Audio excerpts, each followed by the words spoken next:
Hello, welcome to my Math All Around Us presentation. I am Mary Singletary Henson, and this is for my elementary 5130 class.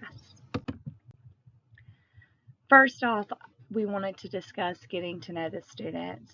Having been in my classroom for 9 weeks now, I'm very familiar with my students and what they enjoy, what they like, what they dislike. And one thing that I've observed this year, as well as in multiple years in the past, is that children handle math better with manipulatives as well as visual aids. They also love it when you can relate it back to things that they know, whether this is football, basketball, especially scores and stats and data and things like that, or any kind of gaming that they may be familiar with. My students right now are very large into football and softball. That is just the sports that are currently going on in the community. And with football season starting up, they are very much watching the TV on their weekends, just observing um, games, and they understand math when I am able to deliver it to them in terms of statistics and data using sports and things that they understand. The standard alignment that I have chosen for fifth grade is to understand the coordinate plane, graphing points in the first quadrant of a coordinate plane, and identifying and interpreting the x and y coordinates to solve problems. The part that I will be diving into with my activity for this is simply recognizing a coordinate plane. If a student does not adequately recognize a coordinate plane, they will not be able to solve problems later on. So the goal for this activity is simply mastery of understanding a coordinate plane. The relevance for the students would be coordinate planes are used for navigation. They are very familiar with GPS. However, they are not familiar probably with how it works. They're very familiar with ships and planes, but they may not be familiar with longitude and latitude. This will help them with geography and understanding that these coordinate planes are used for navigation. They're also used for data analysis. Like I said, they're really into sports right now with the startup of football and things of that nature. Um, just being able to observe, hey, if we were to chart two teams that are very popular based on their numbers of wins and losses, who has a steady increase or is the data scattered, things like that. It is used for data analysis as well as simple visual representation in math.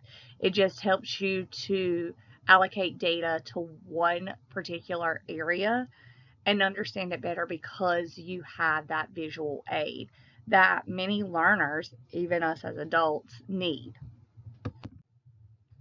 The activity that I have chosen for teaching the coordinate planes is Life-Size Battleship. Battleship is a game that all of my students are familiar with. We do play it sometimes for an activity on days where we have a little bit of extra time, and they love it. So the concept for Battleship is they all understand it. I do not need to explain the rules or anything, but I do not think that they understand that they have actually been working on a coordinate plane the whole time.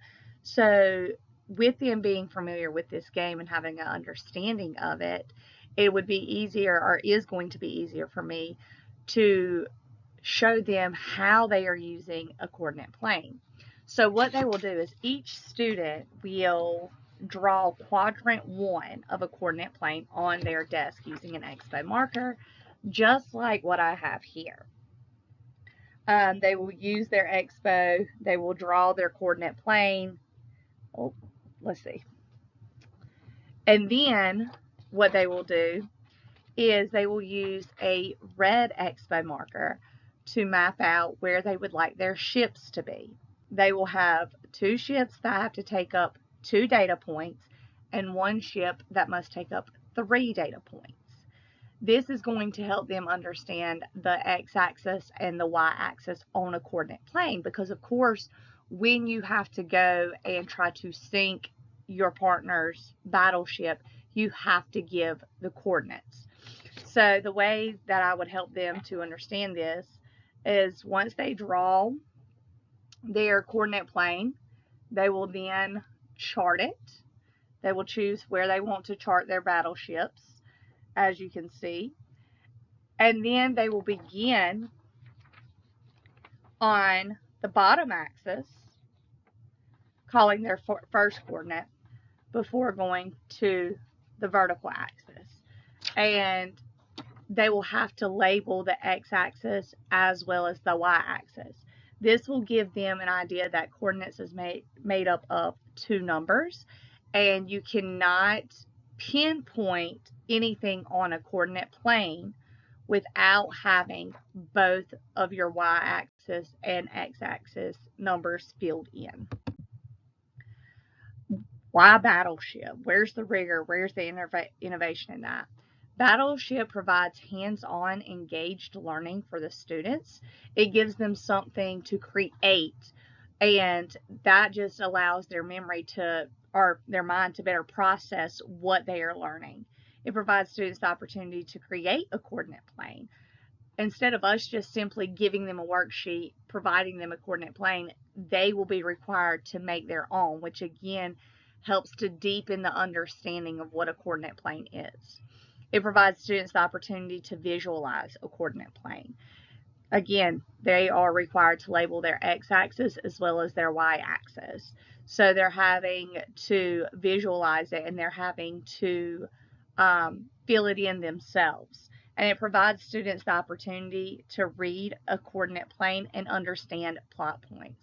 As I said, when they put their battleships on the coordinate plane, they have to know what coordinate plane their battleship, or what coordinates their battleships are sitting on, and they have to understand coordinates well enough to be able to speak them to their partner, so their partner will know where they are trying to pinpoint on their coordinate plane as well.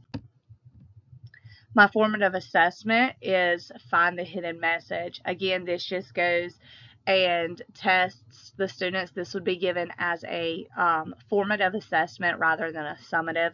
It would be done at the end of class. Each pinpoint, or each point on the coordinate plane, has a letter, and they give you the coordinates, and you have to put in the letter that is at that particular coordinate, and then it gives a secret message. And then at the bottom it simply asks, do you understand or do you not understand? And here are my references. I hope you enjoyed the Math All Around Us. Thank you.